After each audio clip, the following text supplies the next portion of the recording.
Hey, what is up, everyone? Today we got a pretty unique story. It's narrated by Frederick Surrey. Get cozy and watch till the end, guys. There is something beneath the stars that has no name anyone can agree on. The ancient Aeldari called it the Imperium. The scholars of the Adeptus Mechanicus write it in their cold records as the Immaterium. Sailors who have crossed it and come back changed, really changed, not merely shaken, tend to call it things that are not in any official lexicon. Things whispered in ship berths when the lights are low and the engines hum with that particular anxious pitch they get when the void outside is not quite the void you know. Most of humanity, the kind of humanity that tills fields on agri worlds and prays to the god emperor in cramped habitation blocks on hive cities reaching 5 kilometers into a grey sky. They do not know it has a name at all. But they know only that among the endless horrors the galaxy has to offer, the green-skinned tide, the skeletal machines, the faceless hunger from the void, there is something that is not a faction, not a species, not a threat you can aim a gun at.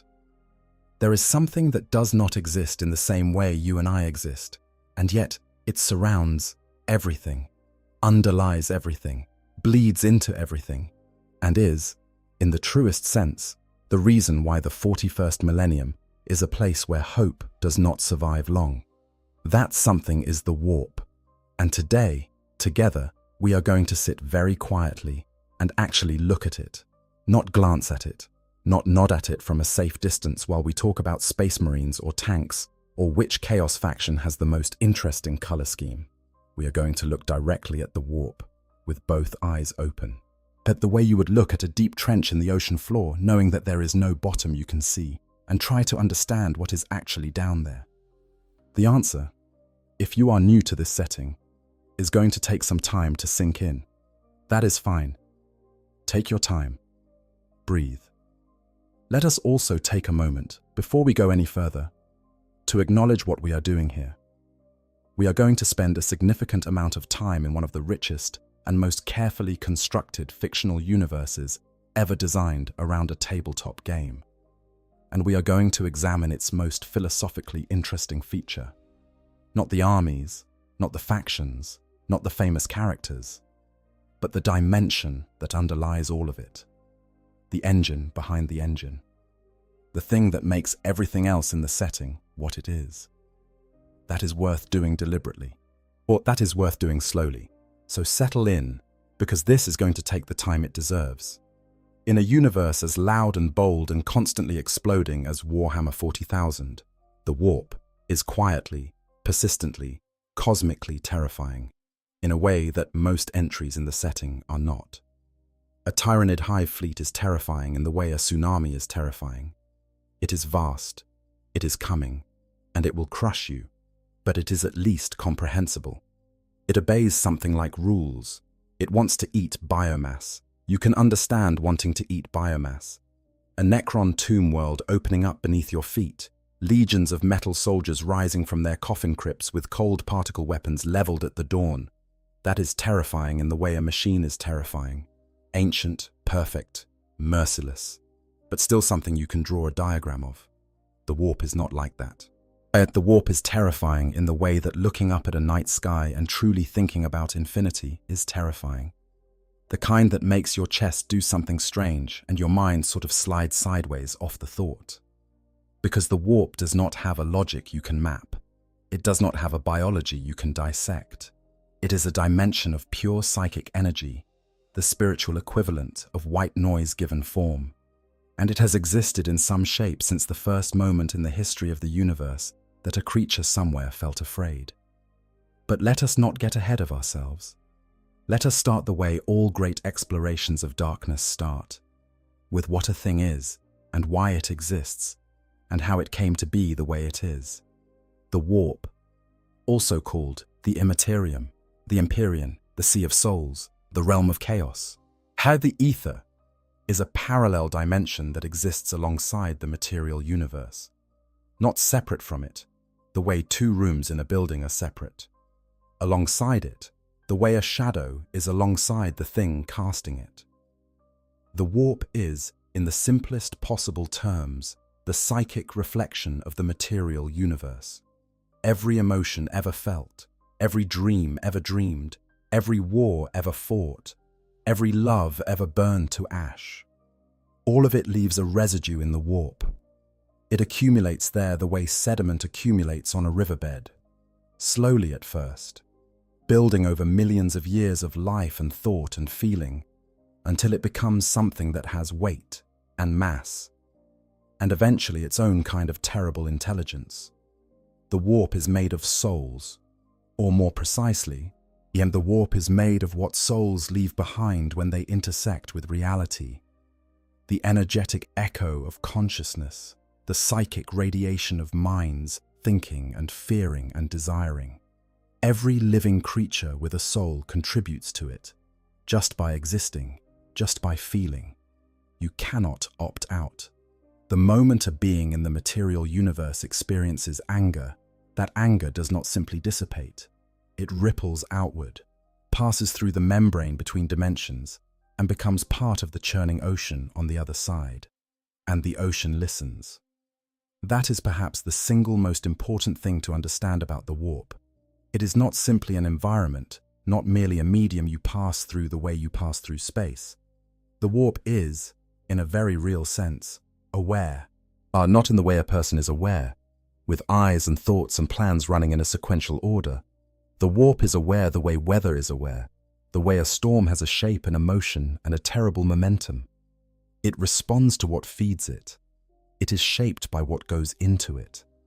And what has been going into it, for as long as intelligent life has existed in this galaxy, is an enormous quantity of rage and fear and hatred and desire and grief. The warp is not evil by design. That is a crucial distinction, and one the setting itself makes quietly but consistently. The warp did not choose to be what it is. It was made into what it is, by all of us, by every thinking being that has ever lived in this galaxy.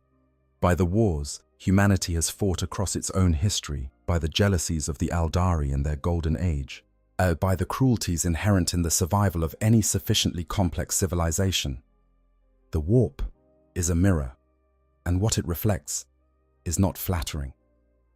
In the very earliest days of the galaxy, when life was simple and sparse, and the great ancient civilizations had not yet risen to their terrible heights, the warp was relatively calm. Not safe. It was never safe, not even then.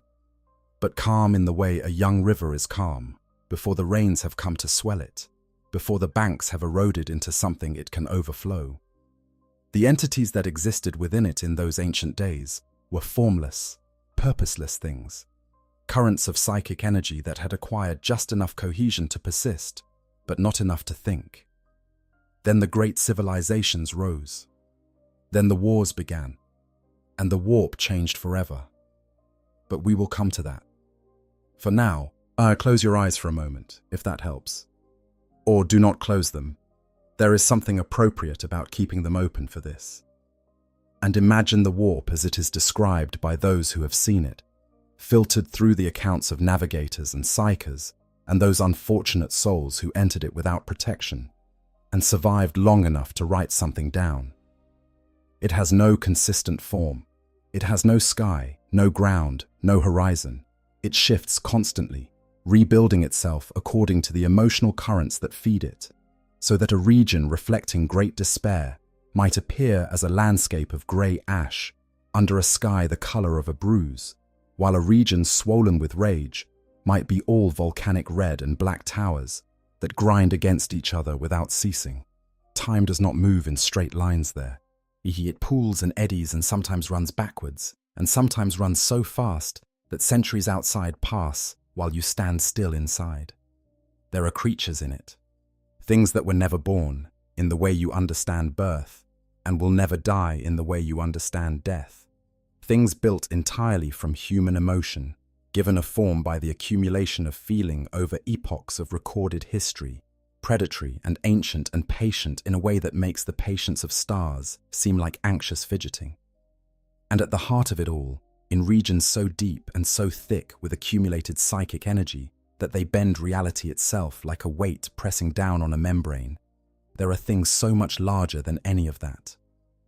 Things that are not simply creatures of the warp, but are the warp, that are so entwined with the dimension they inhabit, that the dimension itself might more accurately be described as an extension of them, the chaos gods. But again, we will come to them, everything in order. The warp deserves to be understood from the foundation up, not from the ceiling down. Section 2. What the warp actually is, the mirror of emotion. Let us go a little deeper into the actual nature of the warp, because it is one of those concepts that is easy to summarize and surprisingly difficult to fully sit with. When Imperial scholars, the ones with enough clearance to even discuss the subject without being executed for heresy, try to describe what the warp is, they tend to reach for the same metaphors. An ocean, a mirror, a sea of souls. All of these are useful to a point, and all of them fall short in approximately the same way. They suggest the warp is passive, that it simply receives and reflects, that it is a recording rather than a participant. The truth is considerably more unsettling. The psychic energy that constitutes the warp is not simply the residue of emotion. It is the living material of consciousness itself. The immaterium is what you get when the spiritual dimension of reality is made physical, when the interior world of every thinking being, every thought, every dream, every unconscious fear that wakes you up at 3 a.m. and leaves you staring at a ceiling you cannot see, is given substance. The warp is the universe's inner life, made real and given place. This concept deserves a moment of genuine focus, but because it is easy to read it as poetic language and lose the actual point. When Warhammer 40,000 says the warp is a psychic reflection of the material universe, it does not mean a neat, orderly reflection, like looking in a mirror and seeing your face reproduced cleanly.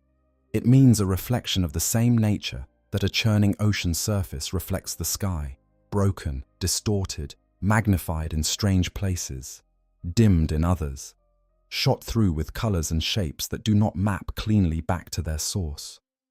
The material universe is a place of physics and biology and evolution, and the occasional moment of stunning beauty and unbearable cruelty.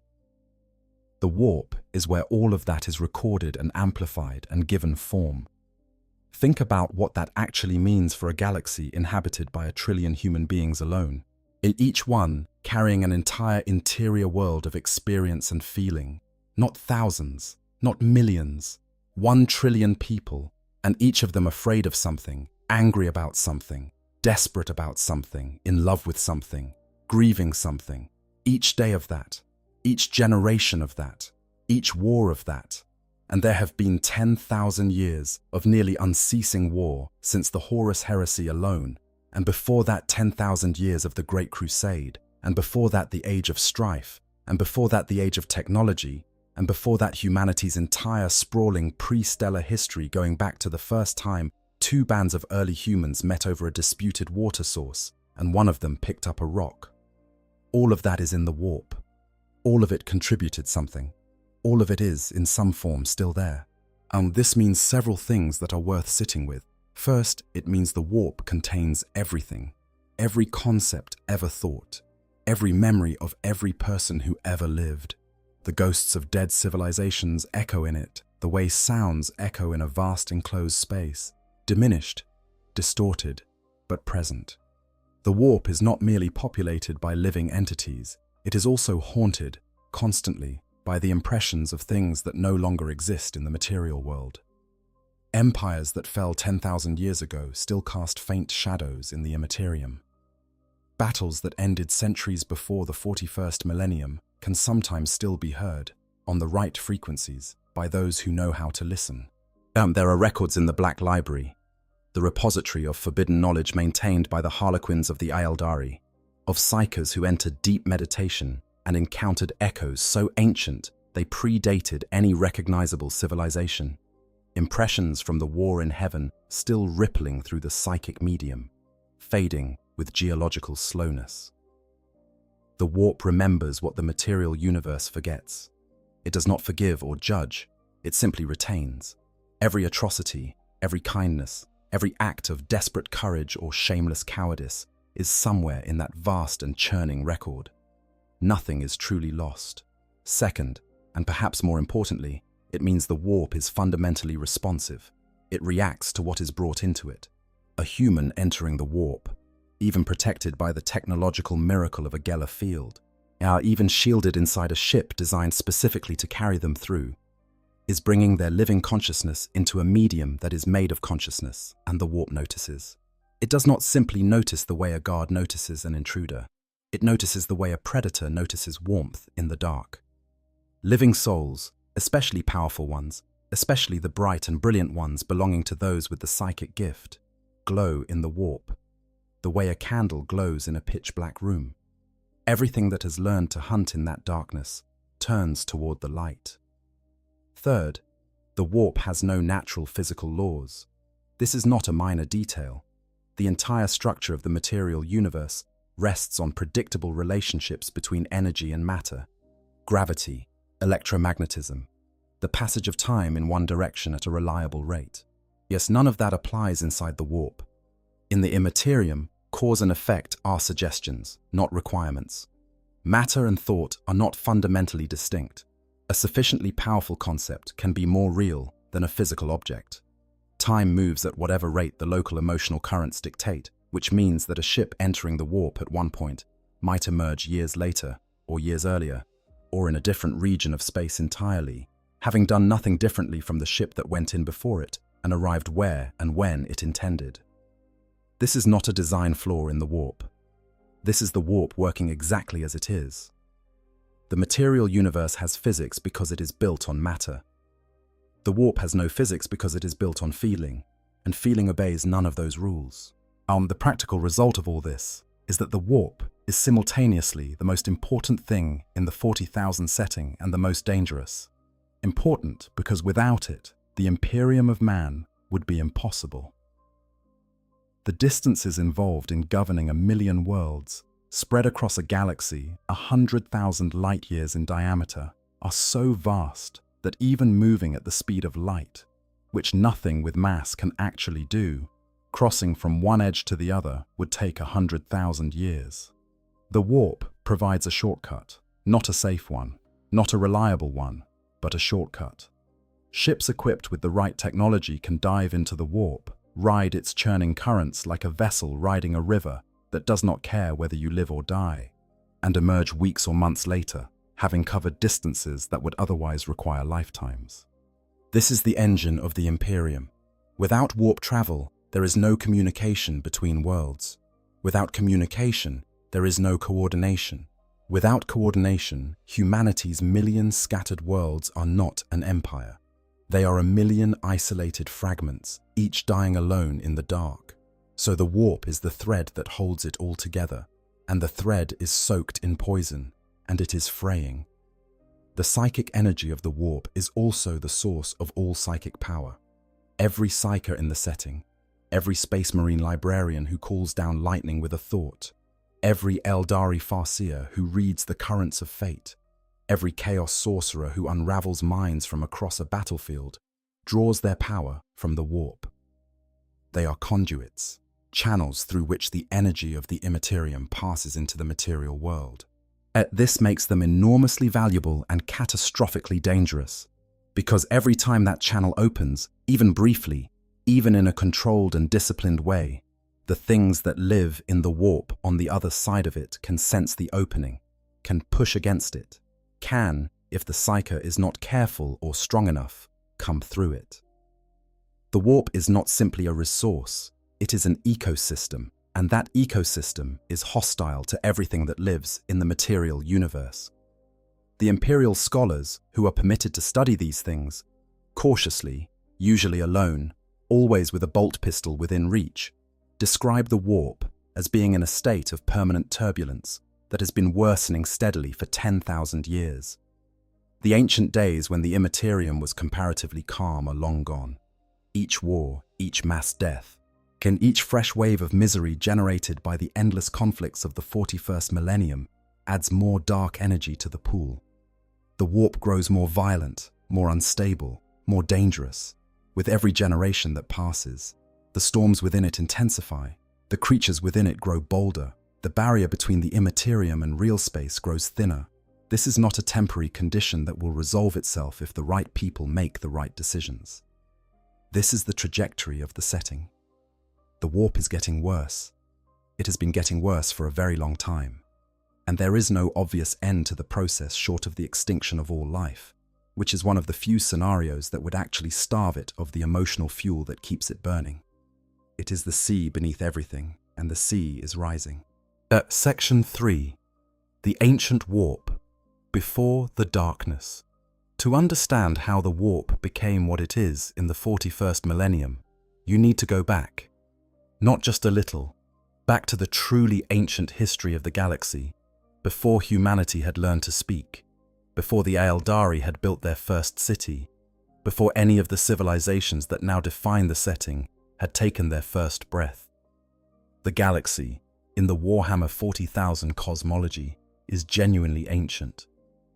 The events that shaped it most profoundly happened hundreds of millions of years before the present day of the setting. At the center of those ancient events was a conflict called the War in Heaven, an understanding that war is essential to understanding why the warp is what it is. Long before humanity climbed out of the savannah, the galaxy was home to two dominant civilizations. The Necrontyre, a people cursed with extraordinarily short lives, haunted by radiation sickness, bitter and resentful, and consumed with an anger that their brief time under a killing sun had put into their bones. And the Old Ones, ancient beyond measure, powerful beyond easy comprehension, masters of both technology and the warp, who had been shaping the galaxy for so long that other civilizations thought of them the way we might think of weather. Not entities you deal with, forces that simply exist. The Necrontyre appealed to the Old Ones for help. They wanted longer lives. They wanted the gift that seemed to come so easily to beings who had walked the galaxy since its cooling. The Old Ones refused. The reasons for that refusal are unclear. The record is incomplete. The history too old. But the refusal itself was the spark that lit a fire that would not go out for hundreds of millions of years. The Necrontyre made a bargain, not with the Old Ones, and not with anything that could be described as an ally.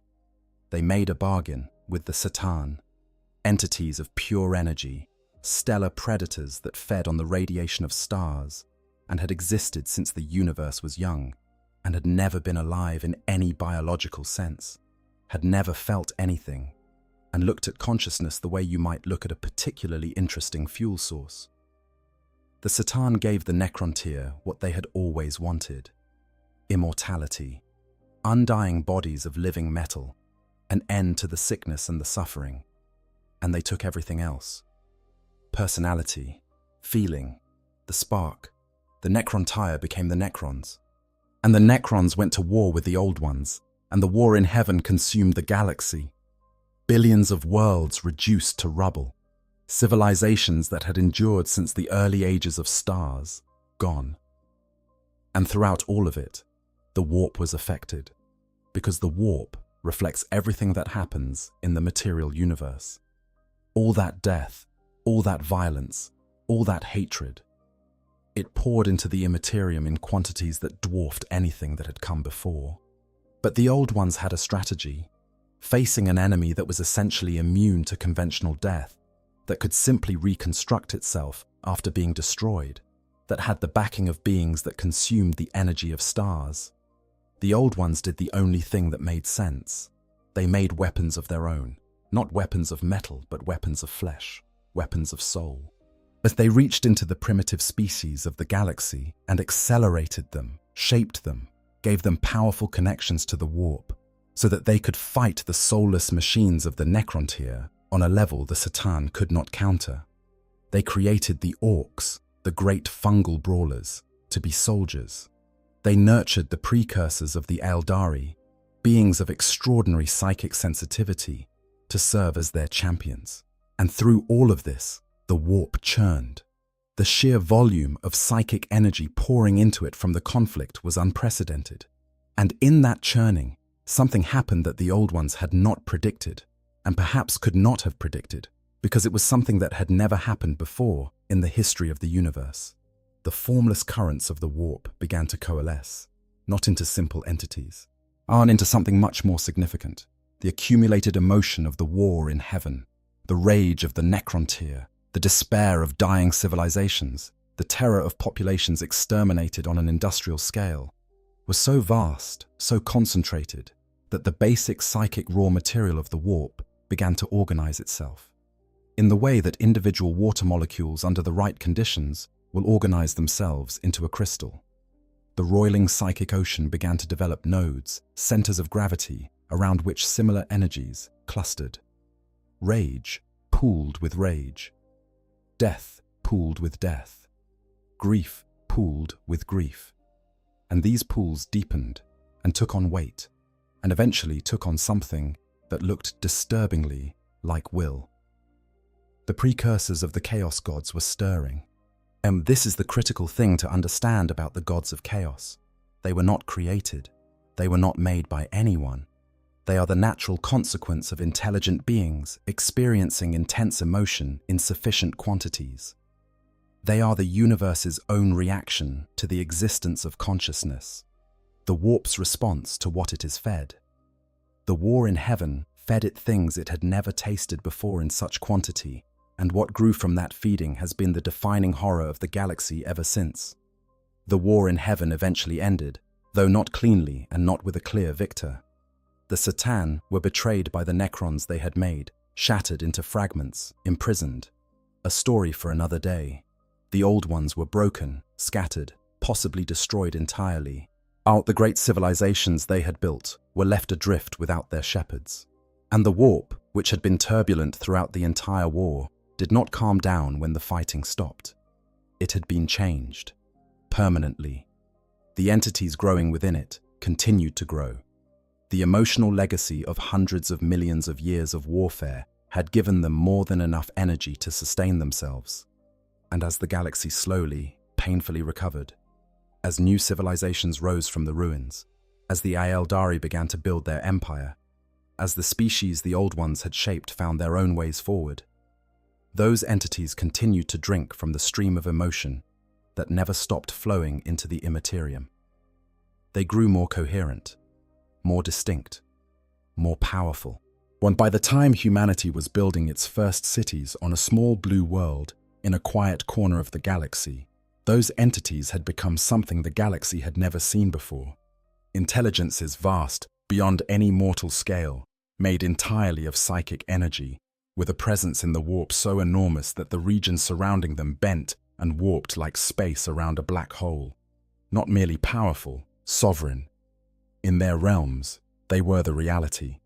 The galaxy had gods now, whether it wanted them or not, and they were made of everything the worst of its inhabitants had ever felt. Section 4. The Chaos Gods, born of mortal hearts. The four major Chaos Gods are, individually and collectively, among the most interesting and most disturbing creations in all of speculative fiction. And I want to be deliberate about how we talk about them. Because there is a version of this conversation that just lists their domains and calls it a day, and that does them, and the horror they represent, a serious disservice. Horn, Tsench, Nurgle, Slanesh. Each of them is the accumulated dark reflection of something fundamental to mortal existence. Not fantasy things, not science fiction things. Things that every human being who has ever lived has felt in some measure. That is where their power comes from. That is why they are genuinely frightening in a way that a simple monster with big teeth is not. Because you cannot say you have nothing to do with them. You have been feeding them your whole life, just by being alive.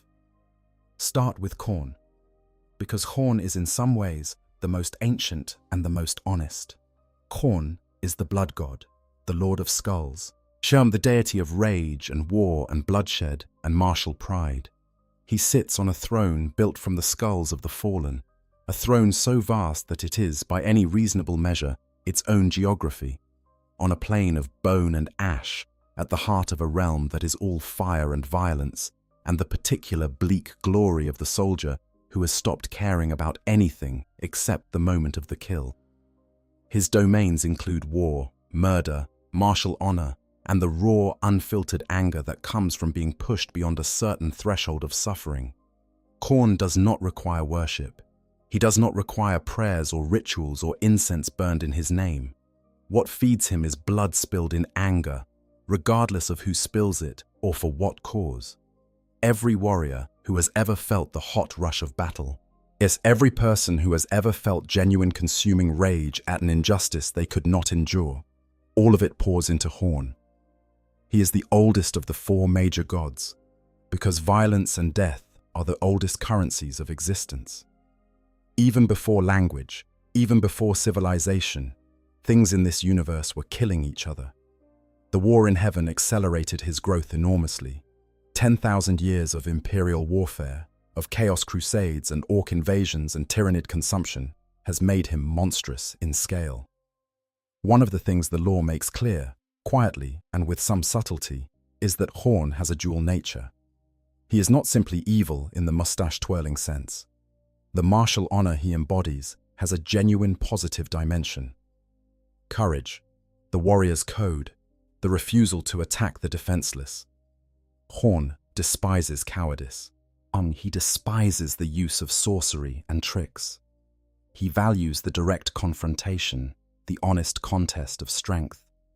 In another universe, he might have been the patron god of warriors who fought with integrity and protected the weak. In this universe, however, the negative overwhelms the positive by such an enormous margin that the distinction is largely academic. There is simply too much pure rage in the galaxy, too much war fought for no reason except the expansion of empire or the satisfying of territorial instinct, for the nobler aspects of his nature to take precedence. Across the warp, in the searing heat of the blood god's domain, his armies of demons, the bloodthirsters and bloodletters and fleshhounds, engage in unending battle, each blow and each death adding another skull to the pile. The whole grinding machinery of carnage feeding its master in an endless cycle that has been running since the Necrontyre first went to war. Then there is Tzeentch, who is in some ways the most complicated and the most intellectually dizzying of the four. Tzeentch is the architect of fate, the changer of ways, the lord of magic and mutation, and the particular madness that comes from knowing too much. He presides over change, hope, ambition, the desire to improve and transform and become something other than what you are. He feeds on the act of scheming, on the moment of plotting, on the hope behind every plan and the potential behind every aspiration. In a galaxy of a trillion desperate people, each trying to improve their circumstances, each trying to outmaneuver their enemies, and each trusting that tomorrow might be better than today, Tzeentch is very well fed indeed. His realm in the warp is a place of crystallized sorcery, a landscape of impossible geometry and shifting color, where towers of solidified magic reach into a sky that changes its rules from moment to moment. His servants are things of perpetual transformation, because change is his nature, and everything in his vicinity cannot remain stable. His greater demons, the Lords of Change, are vast bird creature entities of enormous cunning and power, each one a master of sorcery and manipulation in its own right, each one engaged in plots so complex that they branch and rebranch into scenarios spanning centuries. Here is the particularly unsettling thing about Tzeentch. He does not actually want his schemes to succeed, not fully, not in the sense of arriving at a final state of completion. Because Tzeentch is change, and a plan that is complete is a plan that has stopped changing. What he truly desires, what he is the process of scheming itself, the endless branching possibilities of the future, the pleasure of 10,000 interlocking conspiracies running simultaneously, each one feeding back into the others in ways that no mortal mind could track. He schemes against himself as freely as he schemes against his enemies, just to keep everything moving. This makes him, paradoxically, one of the more benevolent seeming of the four gods in terms of individual interactions with mortals. He offers knowledge, transformation, magical power, the satisfaction of cleverness, and one of the most absolutely ruinous in terms of what his gifts actually do to his recipients. Those who pursue his blessing find themselves in the grip of an addiction to change and complexity that destroys any possibility of contentment, each mutation leading to another and another, until the person who started the journey bears no resemblance to anything that went before. Nurgle is different again. Nurgle is, in the taxonomy of cosmic horror, perhaps the most philosophically complex. He is the Lord of Decay, the Plague Father, the deity of disease, despair, death, and the cycle of rot and regrowth that governs all living things. His realm in the warp is a garden, a vast, shambling, stinking, beautiful garden of impossible fecundity, but where every type of plague and fungus and corruption blooms alongside flowers and insects and living things in a profusion so extreme it becomes its own kind of abundance. Nurgle himself is a vast, bloated figure, enormously fat, covered in tumors and open wounds, leaking fluids of various colors, cheerful, jovial, almost fatherly, an entity of deep and genuine care, twisted into something that makes your skin crawl precisely because the care is real. Nurgle understands decay. He understands that death is not the opposite of life, but a part of it, that the body of everything that dies becomes the nutrient bed for everything that lives after it. He understands inevitability in a way that none of the other gods do, and from that understanding he derives a kind of terrible peace. His followers, the Death Guard and their corrupted brethren, are not simply plague carriers. They are, in their horrific way, liberated, freed from the fear of death by being made into things that cannot cleanly die, freed from the anxiety of physical vulnerability by being made into something that welcomes every infection as a gift and wears every disease as armor. Nurgle feeds on despair, on the grief of loss, on the slow wearing down of hope that comes with age and war, and the knowledge that everything ends. He does not want you to fight your suffering. He wants you to accept it, to embrace it, to let it become so comfortable that you stop struggling and simply sink into his warmth. And in a galaxy where life is hard and short and rarely gentle, there are more than enough people at the edge of that kind of surrender. And then there is Slaanesh, who is the youngest of the four, and in some ways, the most immediately dangerous to the soul. Slaanesh is the Dark Prince, the Lord of Excess, the deity of pleasure and pain and perfection, and the relentless, consuming hunger for sensation that will not be satisfied no matter how much you feed it. Slaanesh is, in the broadest possible terms, what you get when the pursuit of happiness becomes the destruction of everything else. When the desire for pleasure, for mastery, for the perfect experience of any given feeling is pursued without limit or restraint or regard for the suffering it causes. Slaanesh appeared last among the great chaos gods and came into existence in a single catastrophic moment rather than the slow accretion that built the others. The circumstances of that birth, the fall of the Eldari, we will discuss in detail shortly, because they deserve their own space. What matters here is the nature of what was born, an entity of indescribable beauty and absolute predation, whose appeal is grounded not in the extreme, but in the universal, because every being wants to experience pleasure. Every being wants to be satisfied.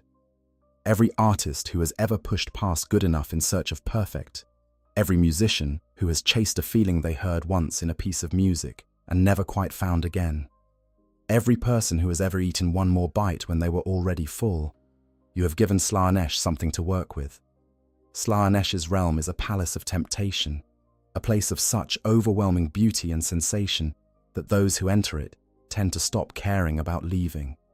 His/her greater demons, the keepers of secrets, and are entities of impossible elegance and terrible power, moving with a grace that stuns onlookers and wielding weapons that inflict pleasure and pain with equal facility. His lesser servants, the daemonettes. Okay, I want to pause here for a second because this is actually the part of the warp that I find genuinely most fascinating. And honestly, a little unsettling in a way that sticks with me. Like most villains in fiction want something. Land, power, revenge, something you can understand. But the Chaos Gods don't want anything in a way that makes sense to a mortal mind. They just are. They're what happens when enough people feel enough things for a long enough time. And there's something about that concept, that suffering and rage and despair aren't just experiences, they're literally construction material for something ancient and hungry that I can't shake after spending time with this lore. It's why the warp is, in my opinion, one of the most genuinely original ideas in all of science fantasy. But anyways, that's just my 2 cents. Let's go back to the video. Are creatures of lithe speed and razor sharpness, appealing and terrible simultaneously, embodying the exact moment when something desirable reveals itself as something that will destroy you. Together, the 4 Chaos Gods play what is called the Great Game, an eternal contest for dominance within the warp, their followers waging war across both the Imperium and real space in their names. Each victory and each atrocity adding power to one patron at the expense of the others. They are rivals. They despise each other in the specific way that mirrors despise mirrors, because Horn and Slaanesh are the most direct opposites. Oh, and Tzeentch and Nurgle are the most direct opposites, and each god finds the presence of their antithesis an affront. Yet they do not destroy each other, because they cannot. They are parts of the same system, and the system's equilibrium, horrible as it is more stable with all 4 present than it would be with 3 or 2.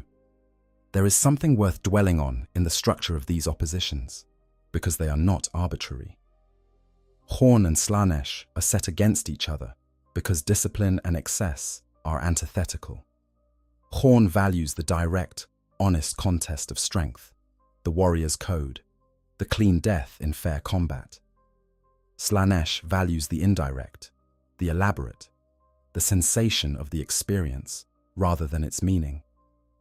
Horn finds Slaanesh's obsession with pleasure and aesthetics contemptible, a distraction from the pure act of violence. Slaanesh finds Horn's blunt fixation on killing artless and dull, a one-note song played too loud in a venue that deserves something more sophisticated. In the lore, Slaanesh's presence is literally enough to cause volcanic eruptions in Khorne's domain, so immediate and total is the blood god's reaction to his opposite number.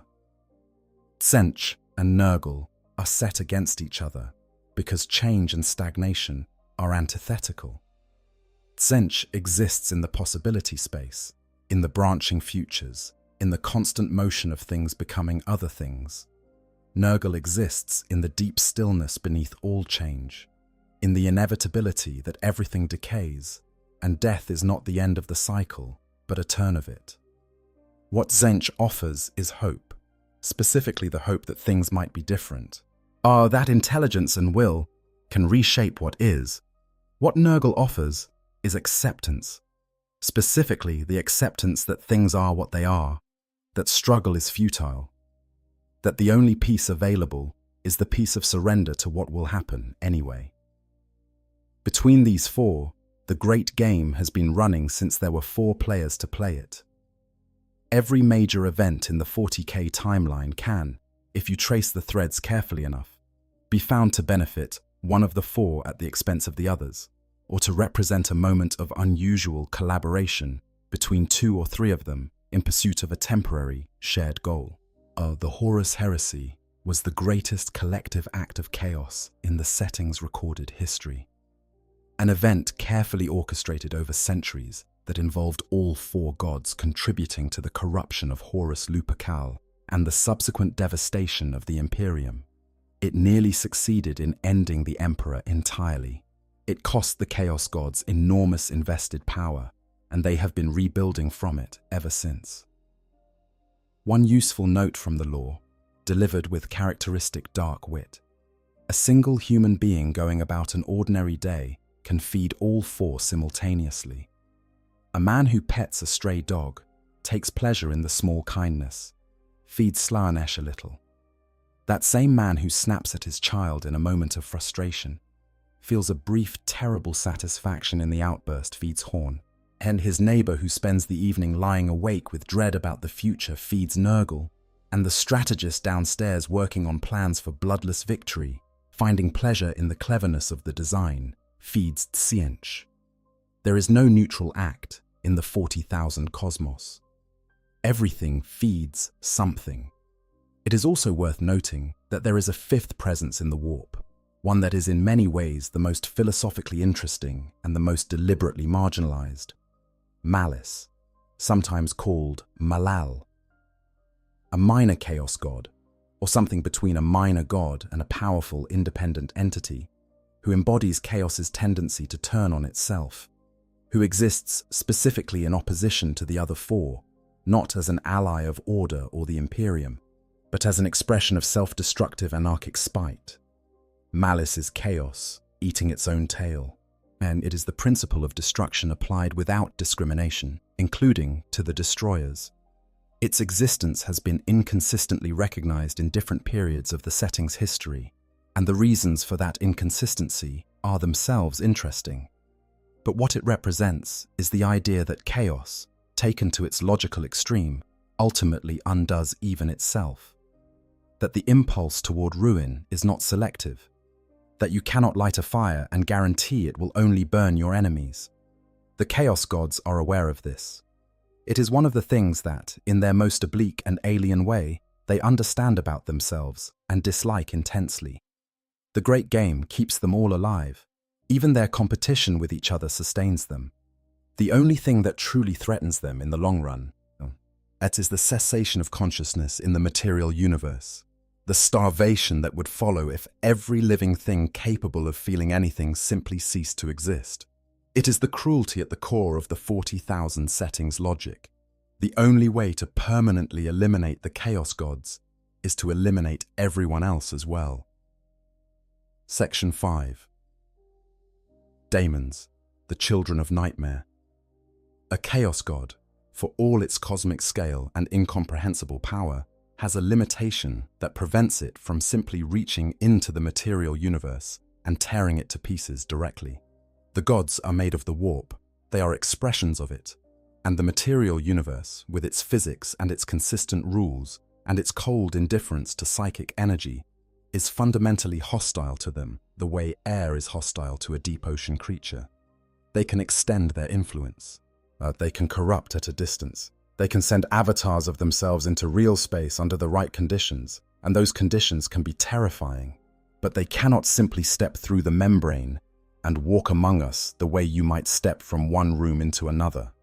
They had to find a different solution. The solution is demons.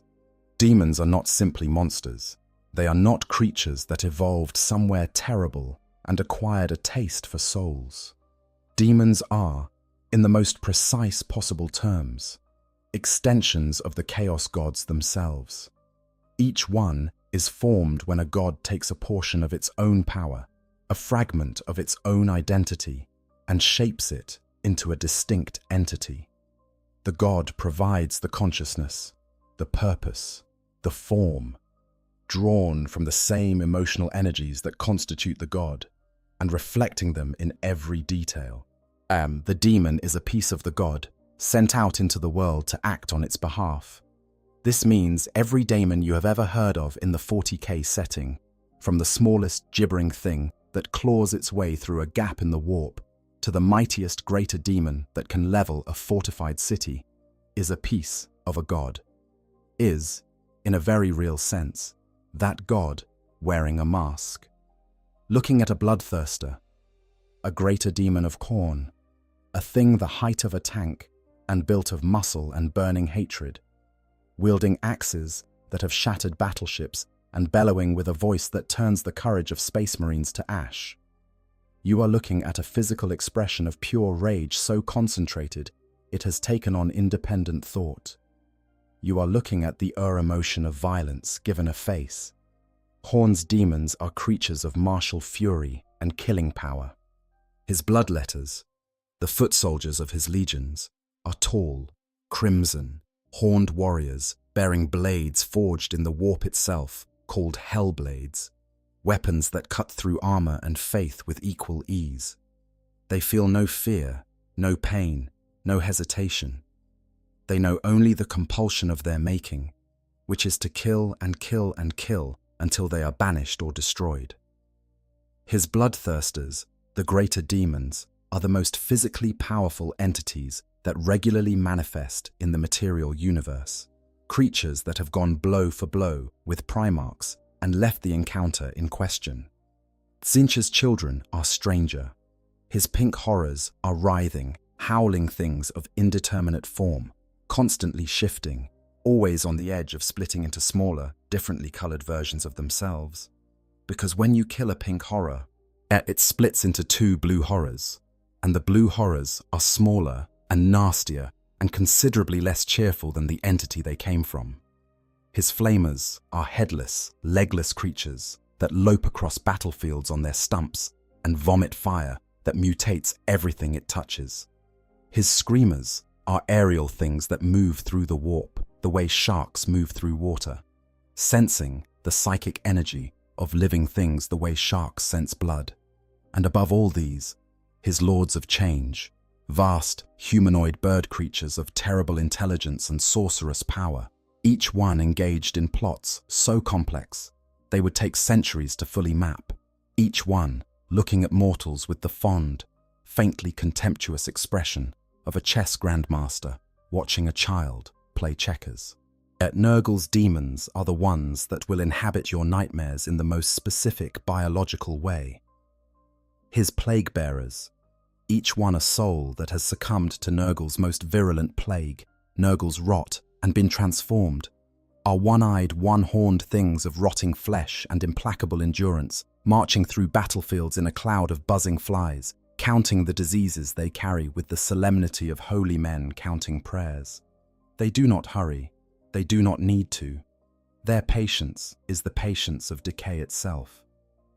His Nurglings are small, roly-poly miniature versions of Nurgle himself, sprouted from his tumours and pustules, chittering and delightful in the way that extremely venomous things sometimes are. His great unclean ones, the greater demons, are enormous. Their bodies a landscape of infection. They're cheerful despite, or because of, their horror, filled with a warmth that is genuinely felt and absolutely devastating to be close to. Slaanesh's demons move with a grace that looks wrong, that looks like the footage has been sped up slightly, like something that evolved in a different kind of time. His demonettes are his foot soldiers, tall, lithe creatures with razor claws, and a speed that makes experienced soldiers stumble when they try to track it, that exude an aura of overwhelming sensory appeal that interferes with the ability to focus and fight.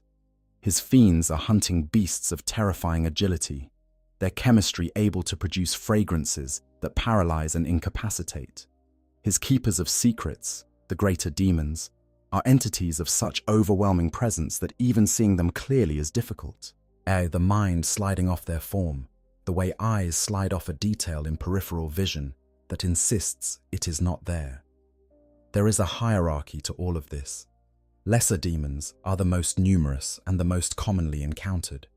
The foot soldiers, the hunters, the things that pour through a breach in the warp in their thousands when the conditions are right.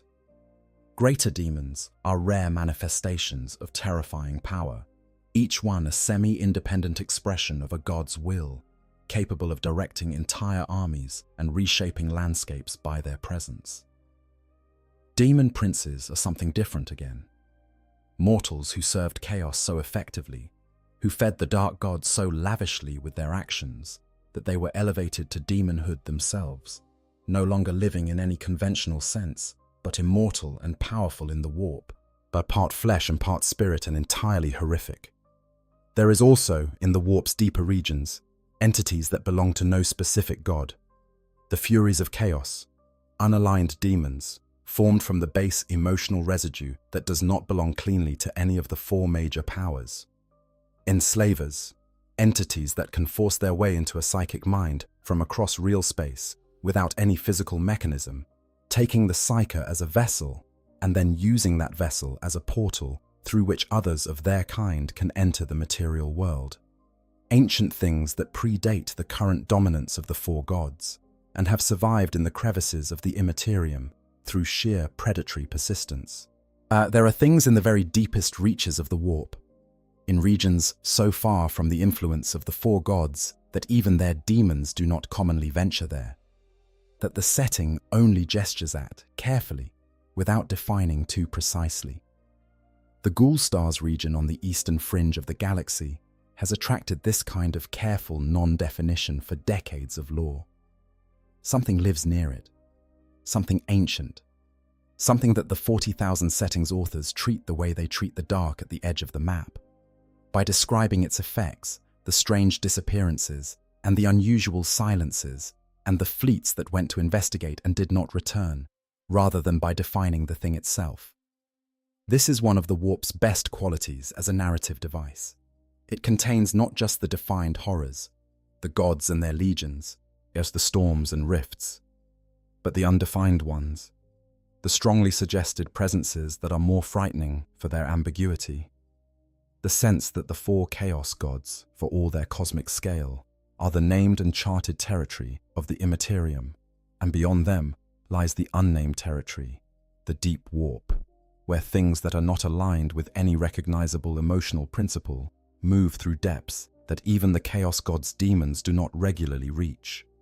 When a demon is destroyed in the material world, banished by weapons of sufficient power, driven back by sufficient faith, simply running out of the psychic energy needed to sustain a physical form, it does not die. It retreats, back into the warp it came from, back into the mass of its patron god, dispersed but not ended. Now, the concept of true death for a demon requires something far more specific than simply defeating it in battle. It requires destroying the essence, not merely the manifestation. And in a cosmos where the god that created the demon is still vast and still powerful, that essence simply reconstitutes itself, eventually, and the demon emerges again. This is perhaps one of the more quietly demoralizing aspects of fighting demon incursions. You can win every battle. You can drive back every entity that claws through the membrane. You can cleanse a world of their presence with fire and faith and centuries of effort. And none of it reduces the number of demons in the warp by a single one. The entities you banished are still there. They are simply on the other side of a barrier that grows, by small fractions, thinner with every passing year. The Chaos Space Marines who serve the Dark Gods as their mortal champions understand this, in most cases, completely. The traitor legions who have been fighting in the Eye of Terror for 10,000 years are not under any illusions about victory in a conventional sense. Their war is not a war aimed at the defeat of the Imperium and the establishment of some better alternative. The four Dark Gods do not build things that last. Their mortal servants who have been in their service long enough have seen enough to know that the end state of Chaos's complete victory is not a stable empire of corruption. It is the consumption of everything, including eventually themselves. The most experienced Chaos champions do not fight for an outcome. They fight because fighting is what they are, and because the act of fighting feeds their god, on which feeds them power, which lets them keep fighting. The loop is the point. There is no outside to it. This is what Chaos Space Marines mean when they tell their opponents that they have already lost. Not that the Imperium will fall to a specific army on a specific date, but that the process of fighting chaos, of generating the fear and violence and suffering necessary to hold it back, itself feeds what it is trying to contain. The Imperium is a machine for producing the emotions that sustain the Chaos Gods. It cannot stop being that machine without ceasing to be the Imperium. The only alternative is to become something different entirely, and 10,000 years of institution building have made the Imperium constitutionally incapable of that kind of change. It is, as Tsench might observe with quiet satisfaction, a perfect trap. Ket Section 6. The Fall of the Aeldari and the Birth of a God. Of all the catastrophes that have reshaped the warp over its ancient history, One stands above all others in terms of its direct, immediate, galaxy-changing impact. One moment so violent that it tore a hole in the fabric of reality approximately 20,000 light-years across. A wound that has not healed in 10,000 years, and by most indicators, will not heal in 10,000 more. The fall of the Eldari and the birth of Slaanesh. To understand this properly, you need to understand the Eldari at their height. In the period before the fall, a period that lasted thousands of years, possibly tens of thousands. That's because the Eldari are a long-lived species whose relationship with time is not like ours. They were arguably the most advanced civilization in the history of the galaxy. They had inherited the psychic gifts the Old Ones had given their ancestors, refined them over millennia of study and application into a mastery of the warp that no other species has come close to matching. They had technology that made the Imperium of the 41st Millennium look like it was assembling things from found sticks. They controlled enormous swathes of the galaxy. They had, in every practical sense, won. And having won, they ran out of things to do. This is where the horror begins, and it is worth noting that it is a horror entirely of their own making. The Eldari's fall was not visited on them by an external enemy, and it was not the result of a great war or a natural catastrophe.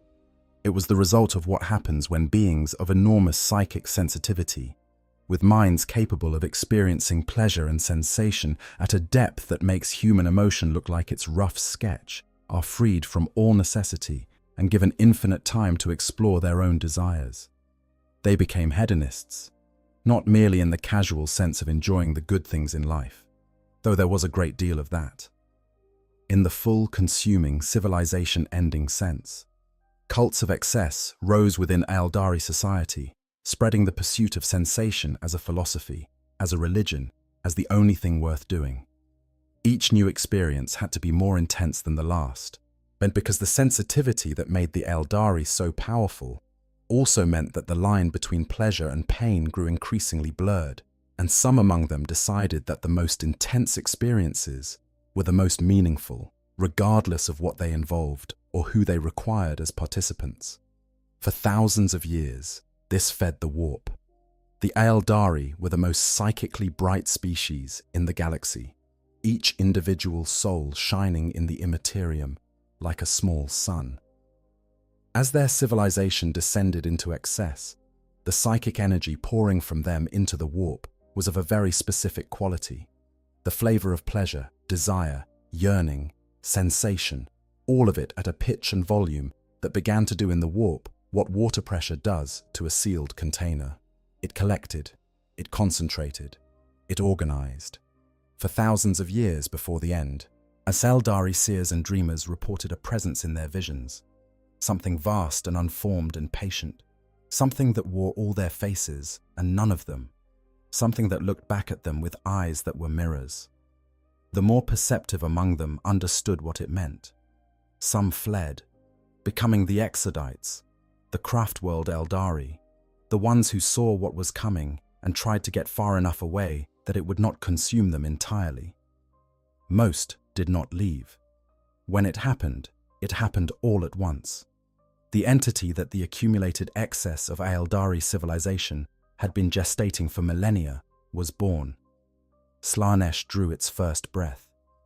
And that first breath was an inhalation, a psychic implosion of such staggering force that it pulled the souls of billions of Eldari from their bodies in a single moment, consuming them in the instant of its emergence, feeding on the species that had created it with the particular hunger of a god who knew exactly what it was made from. Every Eldari in the core worlds died. Not slowly, not over years. Instantly, their souls ripped free and swallowed. Craft worlds on the edge of the Empire, far enough from the epicenter to survive the initial blast, still lost significant portions of their populations. The psychic scream of the dying was so powerful that it reached across light years, killing or driving insane every sensitive being in the range of its expanding shockwave. Psychers of other species, navigator families, anyone whose mind was open enough to feel it. And then there was the physical consequence. The psychic energy of the birth was so enormous that it could not remain contained within the warp.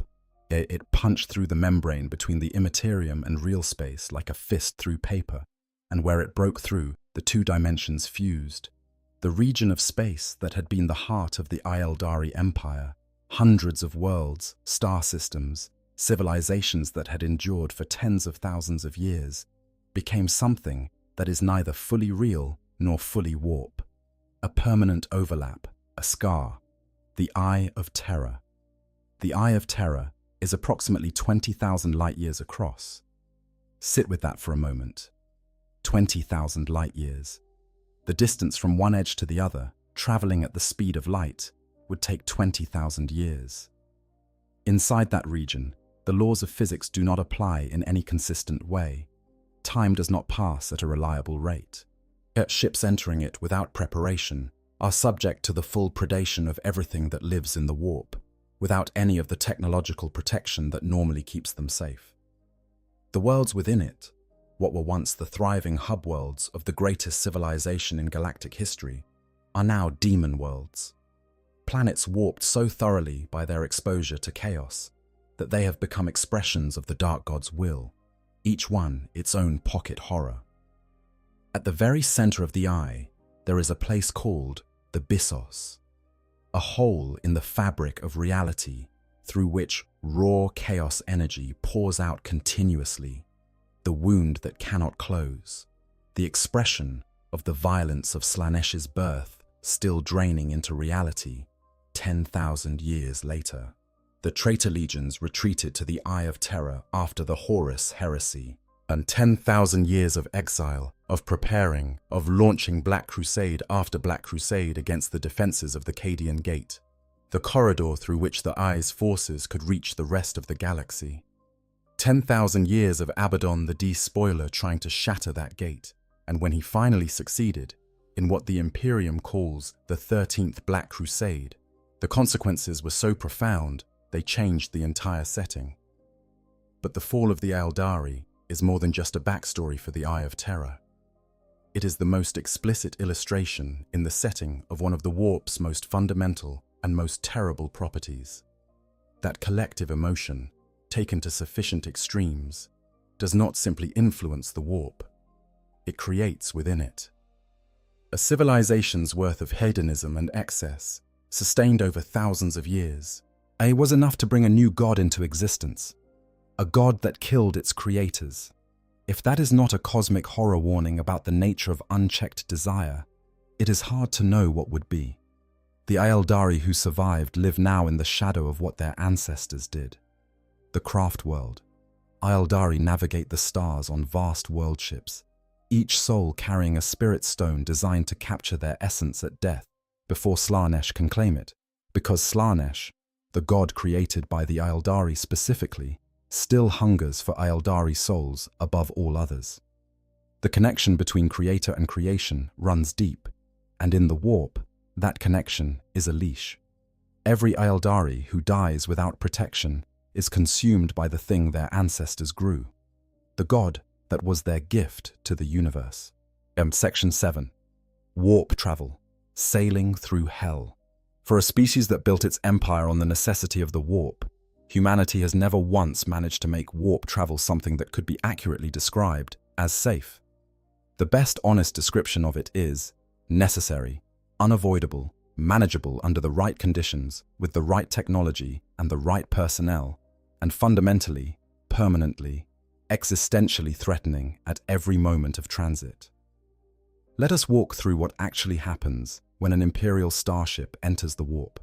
The ship must first reach what is called a Mandeville point, a region of space sufficiently far from the gravity well of any nearby star or planet that the local space-time is stable enough to permit the tearing of the membrane between dimensions. Gravity and the warp have a complicated relationship. At too much local gravity, and the entry point cannot be properly formed. So every warp jump begins with a journey through ordinary space to the edge of the system, which, depending on the system, can take days or weeks. Then the warp drive activates. The warp drive is a device so poorly understood by the tech priests who maintain it that a significant part of their ritual maintenance consists of prayers and offerings, because somewhere along the line, in the long dark of the Age of Strife, the theoretical understanding of how these devices work was lost, and what replaced it was a religious practice that, by extraordinary pragmatic coincidence, seems to keep them functional. The drive tears a hole in the fabric of reality, not metaphorically, literally. It creates a wound in the boundary between the material universe and the immaterium, as large enough for the ship to pass through. The ship enters the warp. For those aboard, in the best possible circumstances, the experience of being in warp transit is deeply unpleasant and deeply strange. The viewport, if you look out of it, shows nothing that obeys any law of optics. What is out there shifts and changes and is sometimes almost nothing, and is sometimes something you do not want to have seen. The ship's instruments behave inconsistently because some of what they are designed to measure does not have consistent values in the immaterium. Clocks, if anyone is watching them, can be unreliable in ways that are difficult to quantify after the fact. The most common experience reported by veterans of many warp transits is that time seems to have a different texture inside, not faster or slower in any reliable way, or just not quite the same. Even during the smoothest, most uneventful transit, the crew of a warp-capable ship will experience what navigational records call warp shock. This manifests differently in different individuals, but the common threads are disturbing dreams during sleep that do not feel like ordinary dreaming, the sensation of being watched by something that is not physically present, occasional intrusive thoughts of unusual intensity and unusual content, and a low-grade background anxiety that the more experienced crew members have learned to treat as simply the environment they are operating in, the way a submariner learns to treat the pressure differential as simply where they are. Newer crew, first transits, can be significantly affected. A full psychological decompensation during warp transit, crew members losing their grip on reality entirely, becoming violent, catatonic, or simply shutting down, is common enough that Imperial starships typically allocate brig space for it as a matter of standard preparation. Now, the ship is inside an ocean of psychic energy populated by entities that want to consume its crew. This is not a metaphor for danger. This is the literal situation. The moment the ship is in the warp, things begin trying to get in. Not because the ship has done anything to provoke them, simply because the living souls aboard are visible from across the immaterium, glowing in the psychic darkness like embers, and everything that hunts by feeling rather than sight is now aware of them. The only thing standing between the crew and that hunger is the Geller field. The Geller field is, in engineering terms, a generator of a very specific type of psychic bubble, a shell of real space projected around the ship, a force field of normality in a dimension where normality is the foreign substance. Inside the Geller field, the laws of physics still apply. The warp cannot directly reach in. The demons and predatory entities of the immaterium press against it constantly, feeling for weaknesses, testing the edges, occasionally finding a gap just wide enough to squeeze through. But for the most part, the field holds. Ships equipped with properly maintained Geller fields can make warp transits that last subjective weeks or months without losing the crew to the predations of the immaterium. The word properly maintained is doing an enormous amount of work in that sentence. Geller field generators are complex. They're poorly understood, running on technology whose theoretical foundations are lost to the ages, requiring a combination of engineering and liturgical maintenance that neither the Mechanicus nor the Ecclesiarchy fully owns, which means neither is fully responsible for when it fails. And it does fail, not always, not inevitably, on any given transit. But the Imperium of Man has come to simply accept that a small but measurable percentage of every fleet's ships will not return from any given warp jump. The navigational logs are full of vessels that entered the warp on routine transits and never emerged. Not lost in battle, not wrecked on a reef, taken by the Imperium. When a Geller field fails, the response time in which the ship could theoretically be saved is measured in seconds, and the consequences of those seconds passing without repair are absolute. The warp pours in. Demons manifest across the ship in simultaneous, instantaneous incursions. The hull, no longer protected, begins to change, to be reshaped by the psychic energy of the environment into something that obeys the warp's rules rather than physics. The crew have, at this point, fractions of a second before their consciousness is simply claimed by whatever entity is hungriest. None of this would matter if the ship could simply turn around, but in the warp, there is no reliable way to navigate without specific tools. The currents of the Imperium shift constantly.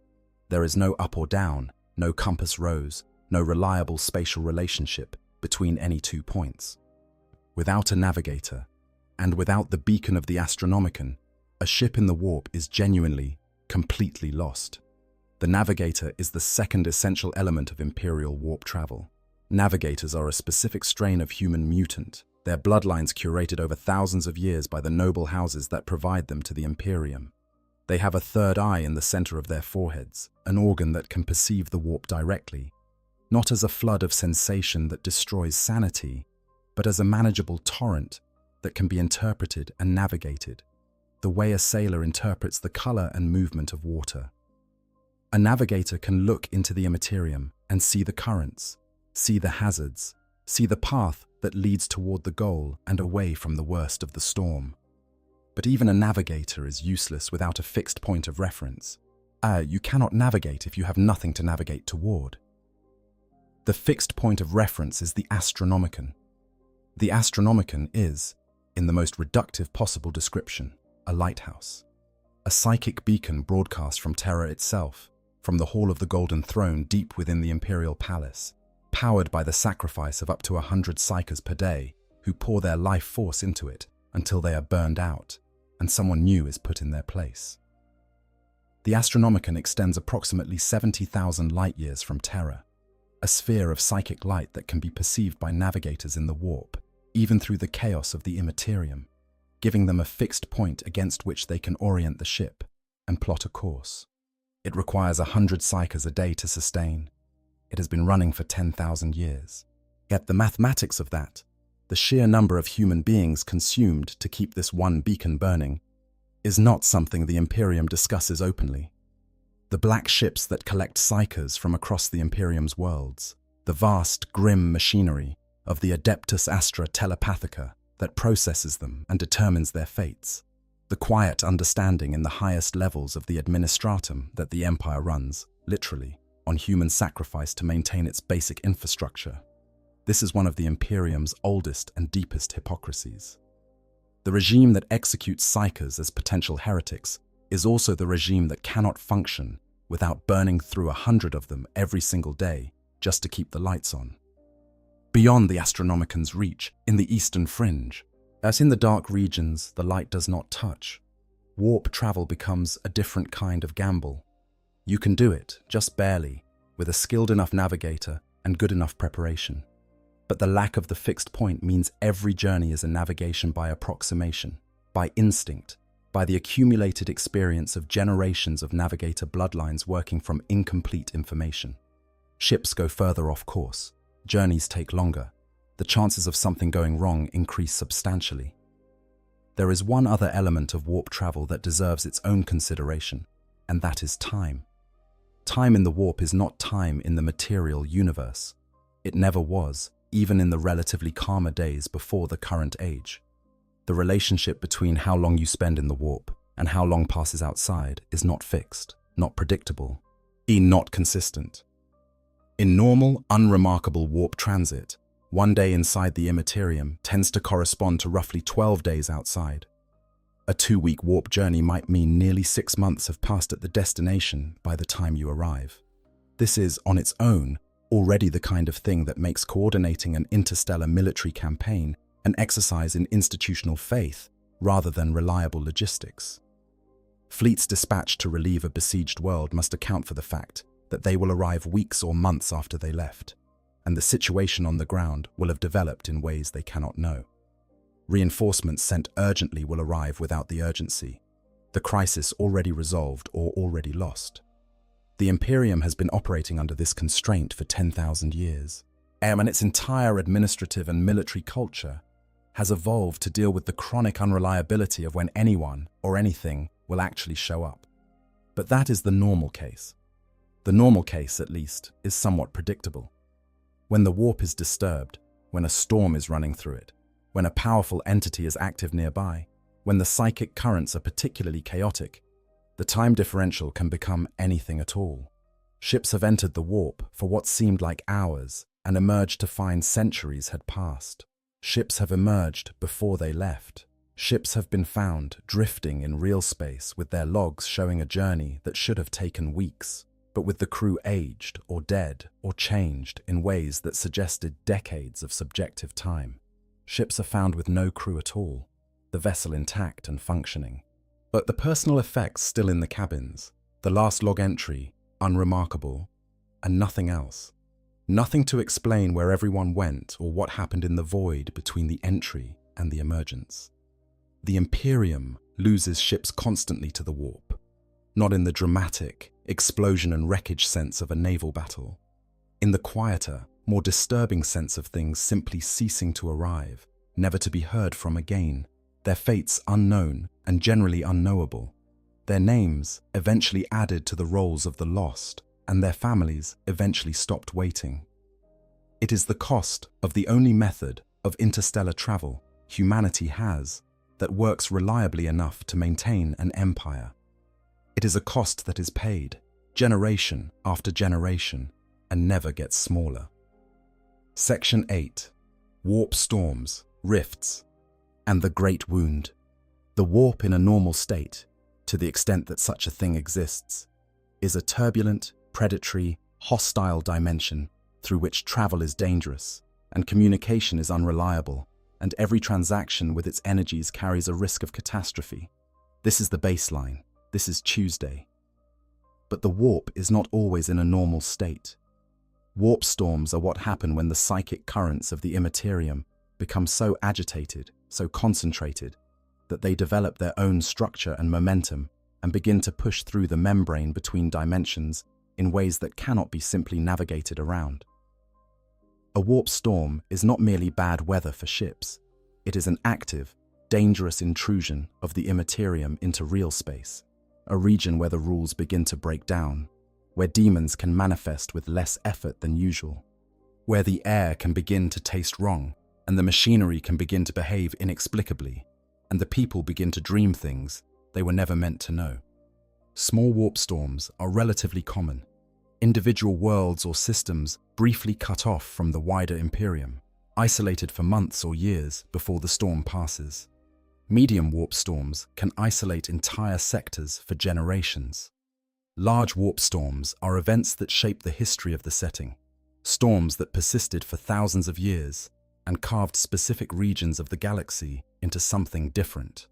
The Age of Strife, the period of galactic history roughly 10 to 20,000 years before the current day of the setting, was substantially caused by an enormous warp storm that erupted around humanity's worlds and isolated each one from the others for thousands of years. Stranded without communication, without reinforcement, each human world devolved into whatever its local conditions produced. Some maintaining technological civilization, some sliding back to barbarism, some being taken over by psychers who used their powers to claim dominion over populations that had no defense against them. The Emperor of Mankind arose in this period, not as a sudden gift, but as the product of 10,000 years of preparation, and began the process of reunification, the Great Crusade, only after the storm had finally subsided enough to permit warp travel again. Warp storms do not need external causes. They can arise spontaneously from sufficiently intense psychic activity in the material universe. Mass death, mass suffering, mass worship of the wrong things. Yet they can be deliberately generated by entities within the warp that want a region of real space cut off. They can be side effects of events in the immaterium itself, ripples from the great game between the chaos gods crossing into the dimensions of matter. And then there are the warp rifts, which are a different category of problem entirely. A warp rift is not a storm. A storm implies temporary conditions, however severe or prolonged. A warp rift is a permanent wound, a place where the membrane between the immaterium and real space has been punctured so thoroughly by forces so extreme that it cannot close, where the two dimensions are not merely adjacent but overlapping, coexisting in the same space, the boundaries between them collapsed, where stepping from one side to the other requires no special technology, no warp drive, no navigator, simply crossing a threshold, a line in space, and finding yourself in a place where the laws of physics are now suggestions, and the things that live in the warp are your immediate neighbors. The Eye of Terror is the most famous and the most ancient warp rift in the galaxy. 20,000 light-years of this. A region where reality and the warp exist simultaneously, where demon worlds drift through space amid the ruins of what was once the greatest civilization the galaxy ever produced. For 10,000 years after the Horus Heresy, the Eye of Terror was contained. Not sealed, it could not be sealed, but contained. The edges of its expansion held back by specific technology, the Necron pylons of Cadia. These were ancient structures of arcane engineering that the Adeptus Mechanicus could maintain but not fully understand. Machines that produced specific fields of null psychic energy that dampened the warp's ability to extend itself, that held the eye's boundary where it was, that made the narrow corridor of the Cadian Gate just barely navigable for the ships that passed through it on their way to and from the eye. When Abaddon the Despoiler, in the 13th Black Crusade, finally succeeded in destroying Cadia and the pylons with it, using, with extraordinary and horrible irony, a moon-sized section of corrupted space station as a battering ram, the restraint was gone. The Eye of Terror was no longer contained. And in the absence of the pylon's dampening effect, the accumulated pressure of the warp's growth simply expanded. But it did not stop at the Eye's old borders. What happened next was the worst single event in 10,000 years of recorded Imperial history. Worse than the Horus Heresy itself in terms of immediate, galactic-scale impact, because the heresy at least ended when it ended. What came after Cadia's fall did not end. The Great Rift tore across the galaxy, in High Gothic, the Cicatrix Maledictum, the Cursed Scar. A chain of catastrophic warp rifts spreading from the Eye of Terror on the western edge of the galaxy all the way to the eastern fringe, bisecting the Milky Way galaxy roughly in half along an irregular diagonal. 20,000 light-years of permanent warp real space overlap, expanding to cover distances that stretched from one edge of the galaxy's inhabited regions to the other. When it formed, as it unleashed what the Imperium named the Noctis Eterna, the Eternal Night. The Astronomicon, the beacon that made warp navigation possible, was overwhelmed by the psychic turbulence of the rift's formation. Its light dimmed. In many regions, it went out entirely. For a period measured in weeks to months, depending on where you were, the primary tool that allowed the Imperium to function at all, the ability to travel and communicate between worlds, simply stopped working. During the Noctis Eterna, every world in the galaxy was on its own. No reinforcements could arrive. No messages could be sent or received. The chaos forces that poured from the newborn rift arrived on worlds that had no warning and no help coming. Demon storms, howling tempests of warp energy carrying with them actual demons, thousands of them, as manifesting directly in the air above cities that had never seen a demon before, struck without warning. Worlds that had stood for 10,000 years fell in days. When the Astronomicon's light returned, weakened, its range somewhat reduced, but present, the Imperium could finally begin assessing the damage. The assessment took a very long time and was not encouraging. The Great Rift had effectively divided the Imperium in two. One half, the Imperium Sanctus, still had access to Terra, could still receive the Astronomicon's light, could still function as something resembling a coherent empire. The other half, The Imperium Nihilus, the Dark Imperium, was cut off. The Great Rift lay between it and Terra like a wound that could not be crossed without extraordinary effort and extraordinary danger, and slightly fewer than 500 of the 1,000 Space Marine chapters the Imperium maintained could be accounted for after the Noctis Eterna. The rest were missing, some destroyed, some simply unreachable in the chaos. At least 12 chapter homeworlds were confirmed destroyed during the event itself. Countless Imperial Guard regiments vanished. Supply lines that had run for centuries were severed. The warp storms generated by and surrounding the Great Rift do not behave like ordinary warp storms. They move with what seems like purpose. They return again and again to the same regions. They exhibit what can only be described as preference for certain targets, certain populations, certain systems that perhaps represent something that the ruinous powers find particularly appetizing to destroy. And since the Great Rift's formation, the galaxy as a whole has experienced increasing levels of psychic activity, mutation, demonic incursion, and the kind of reality instability that the Imperium previously thought of as localized to specific cursed regions. The thin spots in the membrane between dimensions are multiplying. The number of psychers being born is increasing, which provides more fuel for the warp, which makes the warp more turbulent, which thins the membrane further, which allows more demon incursions, which generates more suffering and fear, which feeds back into the warp. This is the loop the galaxy is trapped in, and it is accelerating. Section 9. The human cost. Psychers, souls, and the price of power. There is a particular kind of horror in the warp that is different from the horror of demons and rifts and storms. It is slower, quieter, and in some ways more devastating for its consistency. It is the horror of what the warp costs at the individual level, what it takes from specific human beings in specific moments, in ways that no army can fight and no fortress can prevent. It begins with psychers. In Warhammer 40,000, a psyker is a human being born with the ability to perceive and interact with the warp directly.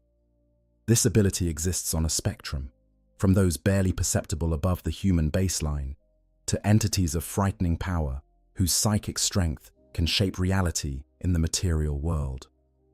The Imperium estimates that psychers are becoming more common with each generation. Humanity is, slowly, evolutionarily, developing a psychic sensitivity that most of its current members do not possess. This is presented in the lore as both a sign of growing potential and a slow-motion catastrophe in progress, because every psyker is also a point of vulnerability, a gap in the membrane, a door that the things in the warp are already leaning against. For most psychers, the ones who manifest their abilities unexpectedly, in childhood or adolescence, without any preparation or training or understanding of what is happening to them, the experience is not discovery. It is not wonder. It is the gradual realization that there is a vast, dark presence paying attention to you in ways you cannot control and cannot stop. That when you are frightened or angry, things happen around you that you did not intend. That when you sleep, you go somewhere that is not the place dreams are supposed to take you. Plus, the Imperium's response to this is the Black Ships. The Black Ships are the vessels of the Adeptus Astra Telepathica, the Imperial organization tasked with the collection and processing of psychers from across the galaxy's million worlds. They travel the shipping lanes on an endless circuit, collecting the tithe of psychers that each world is expected to provide as part of its obligations to the Imperium. The way other worlds provide food or soldiers or manufactured goods, these worlds provide people who glow in the warp. The Black Ships are not cruel in any obvious theatrical sense. The officers who run them are professional and relatively humane, as Imperial institutions go. But the destination of those carried aboard them is, for the majority, something that the word grim only barely describes. Psychers taken to Terra are assessed. Those strong enough and stable enough to serve as sanctioned psychers. Astropaths who transmit messages between worlds. Navigators support staff. Military psychers who serve alongside Imperial Guard regiments or Space Marine chapters. Undergo training and, in the most important cases, a ritual called soul binding, in which a fraction of the Emperor's own psychic presence is imprinted on their consciousness, fortifying them against possession and corruption by the entities that will spend their entire careers trying to get in through them.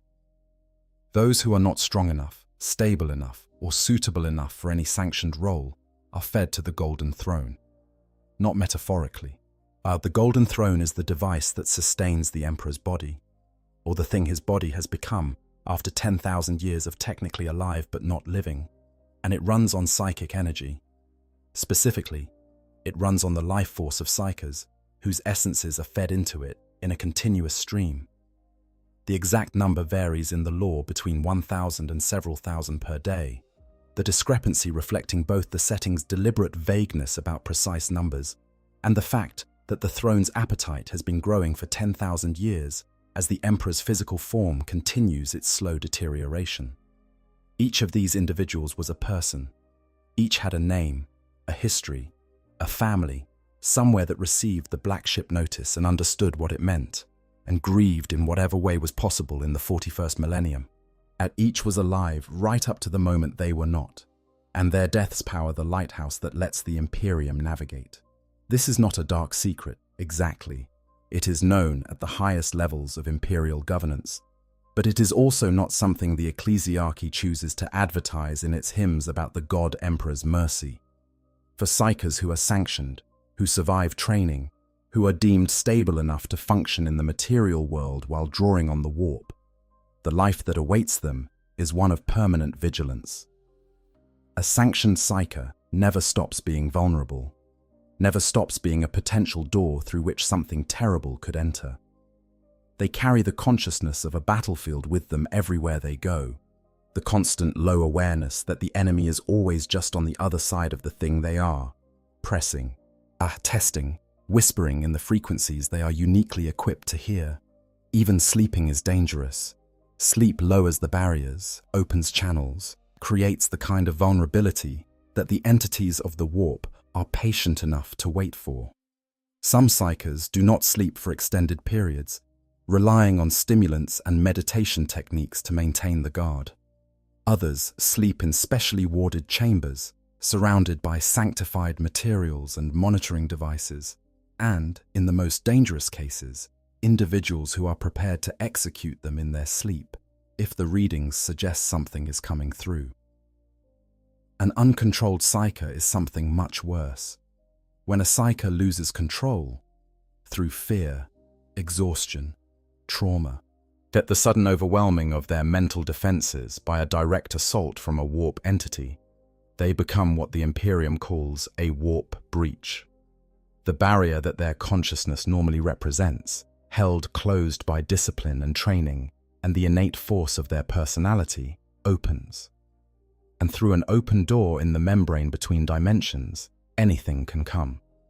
The most famous and feared result of this is called a demonic incursion, and it is exactly what it sounds like. Demons pour through. A single uncontrolled powerful psyker, in the wrong circumstances, can doom an entire city. Entire regiments have been lost trying to contain the aftermath of a single mind losing its grip on the barrier. There are other outcomes. A psyker whose defenses fail not to a demon, but to the formless energies of the warp itself, may experience mutation, the body beginning to rewrite itself according to the logic of the immaterium rather than biology. This is not a cinematic transformation. It is slow, painful, and frequently fatal, the body becoming something that no longer functions as a body while not quite becoming anything else. These individuals, referred to in imperial records as failed psychers or witches, are among the most pitied and most feared figures in the setting, killed on sight by arbitrators and inquisitors, and sometimes by their own families, because the alternative is leaving something loose in your community that can, simply by its ongoing existence, create localized warp instability. There is a terrible gradation to how badly a psyker can fail. At the least severe end, there are those who experience visions, who hear voices from the warp, who find their perceptions blurring between dimensions in ways they can manage but not eliminate. These are the ones who, with proper training and sufficient willpower, can be brought into Imperial service and given structure enough to function. At the moderate end are those who can no longer distinguish between the material world and the warp, whose reality has permanently fractured into a bleed of both, who experience the psychic contents of the Imperium as continuous hallucinations overlaid on everything they see. These are those whose useful service is, at best, brief and supervised, and whose eventual fate is typically a mercy bolt. And at the extreme end are what some records call warp ghosts, psychers so thoroughly consumed by the Imperium that they are no longer genuinely physical at all, their physical body maintained only by a constant psychic feedback loop, their consciousness existing partially in the material world and partially in the warp simultaneously. These are creatures of extraordinary power and no stability whatsoever, walking portals between dimensions, their mere existence warping reality around them, attracting demons from across the Imperium the way an open wound attracts infection. The Inquisition's Ordo Hereticus maintains protocols for dealing with them. The protocols are typically brief. The fate of the soul after death is another dimension of this horror that the setting handles with unusual frankness. When a person dies in the 40,000 setting, their soul, the psychic echo of their consciousness, does not simply dissipate. It passes into the warp. This is not a comforting afterlife. The warp is filled with entities that feed on souls. An ordinary human soul, drifting unprotected into the Imperium at the moment of death, is extremely unlikely to survive long enough to do anything that could be described as peaceful. It will be found and consumed by something quickly. The Imperium teaches its citizens that the faithful who die in the Emperor's service are gathered to him, protected by his light, given something like rest. Whether this is true is a matter of considerable and often dangerous debate. What is not debatable is the Eldari situation. Slaanesh waits for Eldari souls specifically. Yes, with the patience of a deity that has been doing nothing else for 10,000 years. An Eldari who dies without their soul stone, the device that captures their essence before it reaches the warp, is consumed by Slaanesh at the moment of death. Not eventually. Not if they are unlucky. At the moment of death. This is the condition of the Eldari existence in the 41st millennium. Not merely surviving in a hostile galaxy, but doing so with the knowledge that your death, anywhere, is a direct personal gift to the entity that destroyed your civilization and still hungers for the rest of you. The Drukhari, the Dark Eldar, have found a different solution. They live in Komarach, a city within the Webway, and sustain themselves by continually harvesting the suffering of others, using the pain of their captives as a currency that temporarily sates Slaanesh and keeps the god from claiming their souls prematurely. They are pirates and slavers and torturers of extraordinary creativity, not because they are inherently worse than other Eldari, but because the alternative is dying and being immediately consumed. They have made a rational calculation about an irrational situation, and the calculation has made monsters of them, generation by generation. This is the warp's most insidious quality. It does not simply threaten from outside.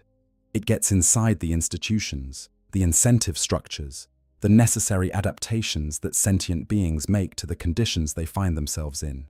The Imperium burns psychers by the thousand to keep one lighthouse lit. The Drukhari torture the innocent to avoid being eaten. Thus, the Chaos Space Marines committed the Horus Heresy because the slow corruption of warp exposure warped minds that were already under extraordinary strain.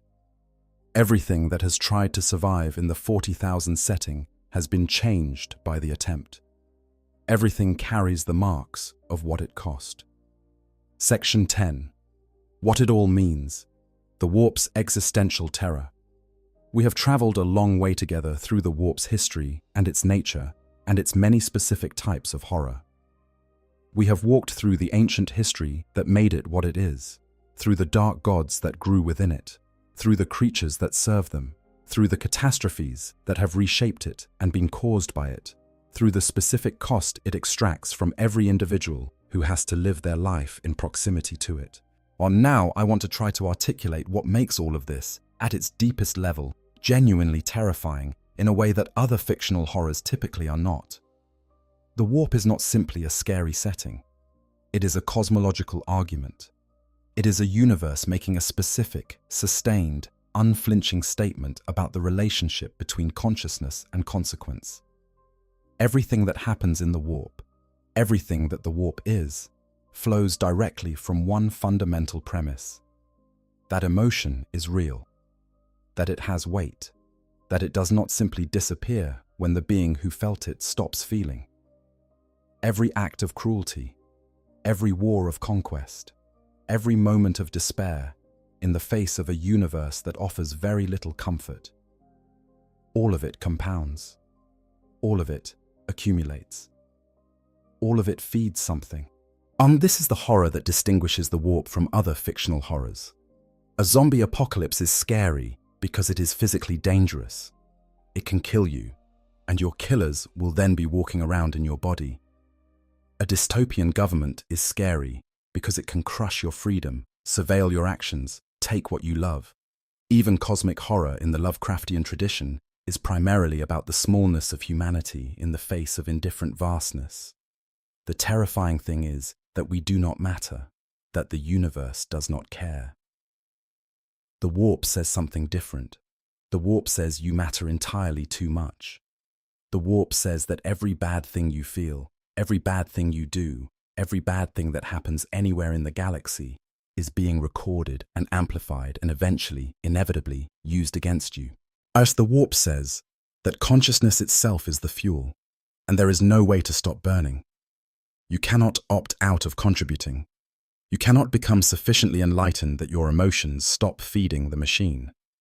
Even the act of trying to be peaceful, of trying to reduce your psychic footprint, even that is a transaction, because the effort has its own emotional texture, and the warp is watching.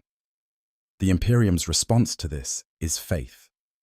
The imperial creed, the worship of the god emperor, the entire elaborate religious machinery of the ecclesiarchy, one of its unspoken functions is to provide people with a framework for channeling their emotions towards something that is, in the psychic landscape of the warp, represented by a genuine presence. The Emperor on the Golden Throne is the most powerful human psyker who has ever existed.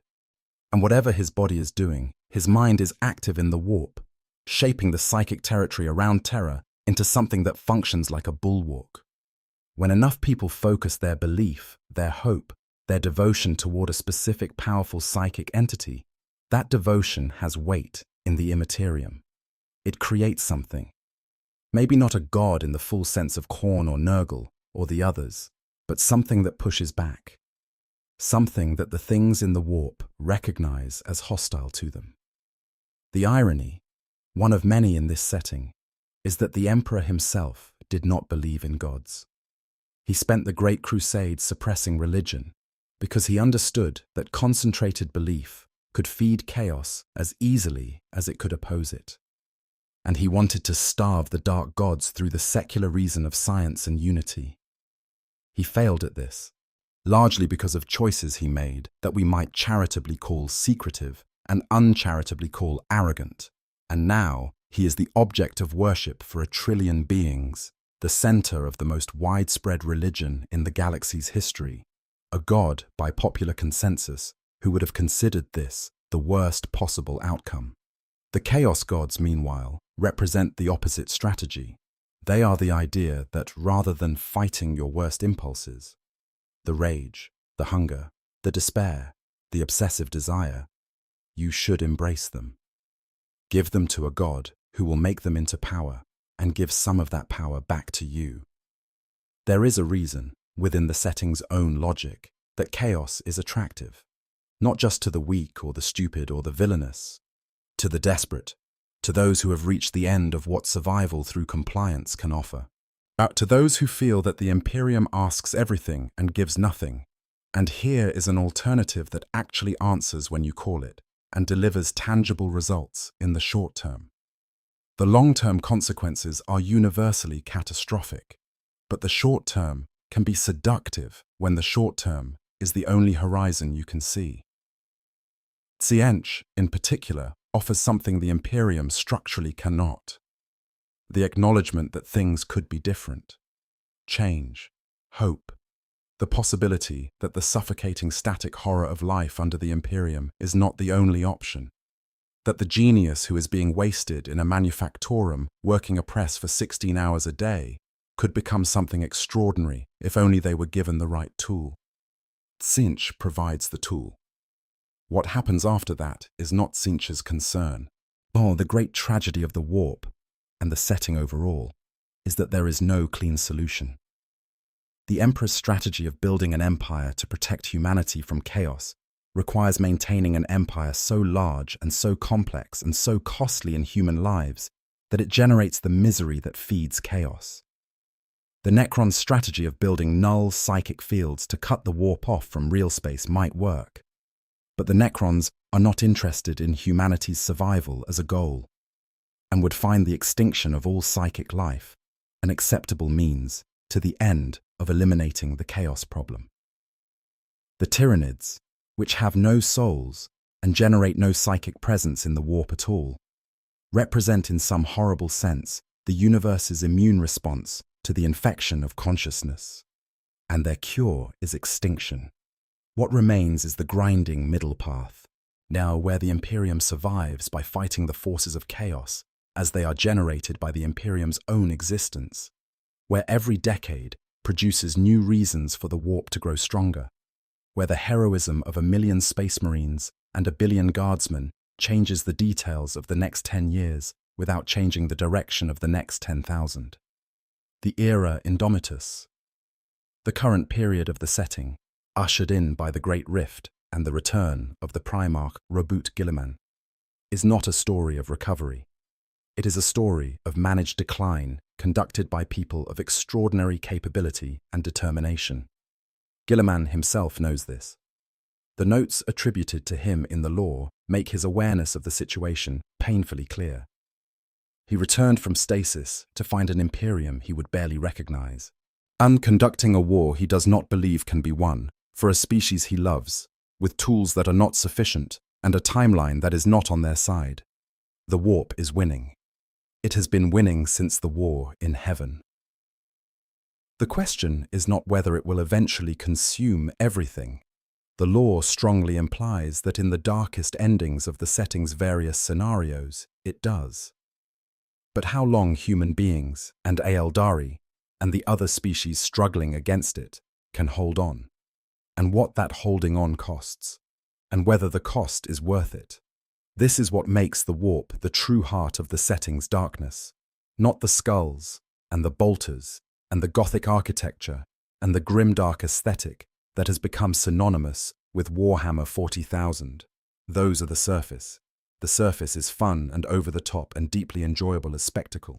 But underneath it, the warp is making a genuinely unsettling argument about consciousness and consequence, about the relationship between how we feel and what the universe becomes, about the possibility that awareness itself is a liability in a cosmos indifferent to its existence. In a universe without the warp, intelligence is a survival advantage. The species that can think faster, plan further ahead, cooperate in larger groups, will thrive. In the Warhammer universe, intelligence is also the precise fuel that makes the enemies of everything smarter, hungrier, and more powerful. The more people think, the more people feel, the more the things in the dark grow.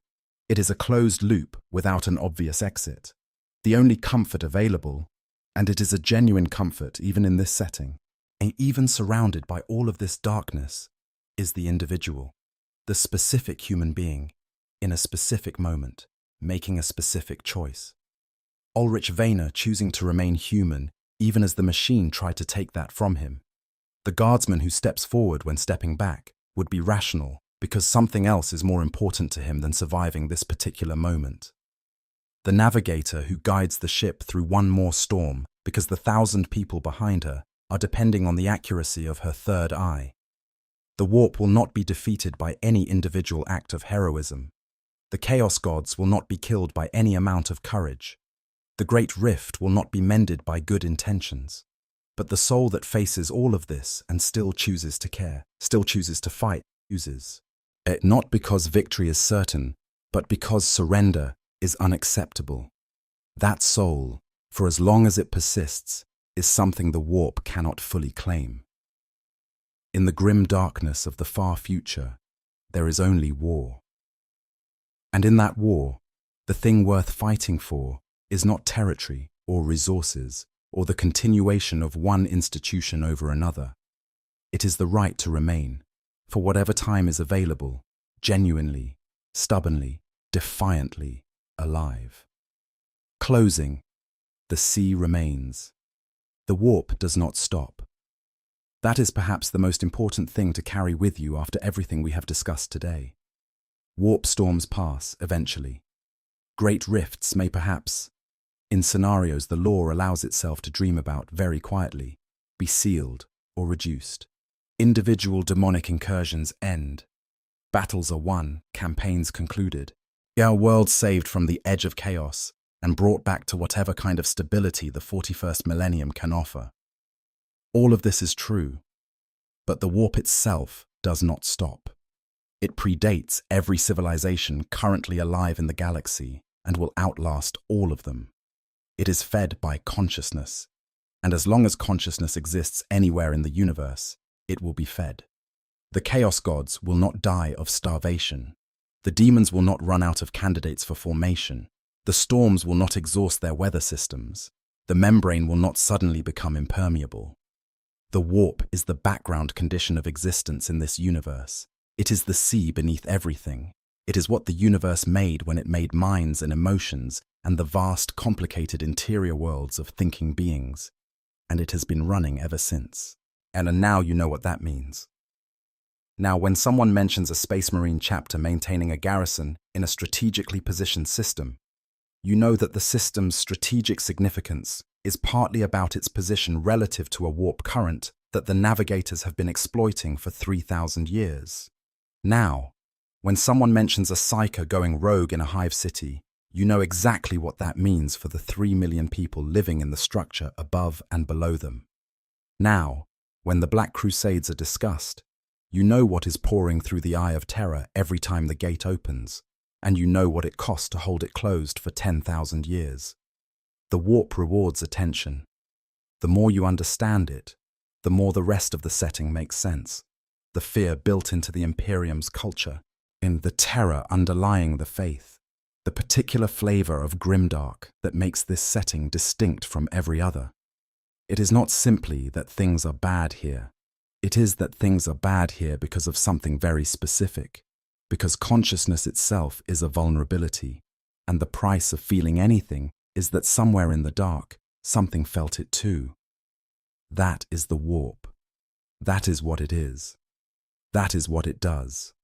And that is why, in all of fiction, it stands alone as one of the most carefully constructed and genuinely unsettling cosmological ideas ever put into a game. Thank you for sitting with this today, for taking the time to look at the thing directly instead of glancing past it. The warp repays attention with understanding, and understanding with a particular kind of dread that somehow makes the setting more beautiful rather than less. The way knowing what a storm is made of does not make the lightning less extraordinary. If this video added something to how you see Warhammer 40,000, if the setting means something slightly different now, if the next Black Library novel hits differently, if you look at a miniature on your desk and feel the faintest chill at what it is swimming through, then we have done exactly what we came here to do. If you enjoyed this, if the story of the warp stirred something in you, please consider leaving a like. It is the simplest thing you can do, and it makes an enormous difference to how this channel reaches people who would love this content but have not found it yet. And if you want to keep exploring the grimdark corners of the 41st millennium, the deep lore, the hidden histories, the quiet horrors underneath the loud ones, then subscribe, and we will keep walking through the dark together. The warp does not stop, but neither, thankfully, does the telling of its story. I hope you guys enjoyed the story. Make sure to hit the subscribe, like, share button, whatever you want. Give me some feedback if there's any. And yeah, sleep well.